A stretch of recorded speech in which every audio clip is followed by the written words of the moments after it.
Assalamu alaikum everyone. Hope you are well and doing great with my channel. আজকের এই ভিডিওতে আমি আপনাদের সাথে শেয়ার করব একটি অ্যাডভান্স ইংলিশ স্ট্রাকচার। সো ভিডিওটি না টেনে শেষ অবধি দেখুন।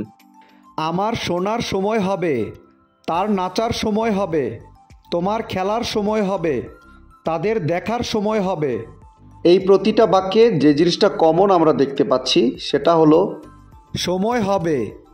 সো যখন আমরা কোনো সেন্টেন্সে সময় হবে বাক্যটি দেখতে পাবো, সেক্ষেত্রে আমাদের ব্যবহার করতে হবে উইল হ্যাভ টাইম। এই টাইপের বাক্যগুলোকে ইংলিশে বলতে হলে সেন্টেন্স স্ট্রাকচারটি হবে subject plus will have time plus to plus verb. চলুন তাহলে এই স্ট্রাকচারটি দিয়ে এক্সাম্পলগুলি দেখা যাক। আমার শোনার সময় হবে, I will have time to listen, I will have time to listen.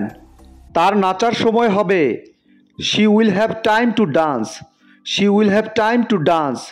তোমার খেলার সময় হবে, you will have time to play, you will have time to play. তাদের দেখার সময় হবে, they will have time to see, they will have time to C.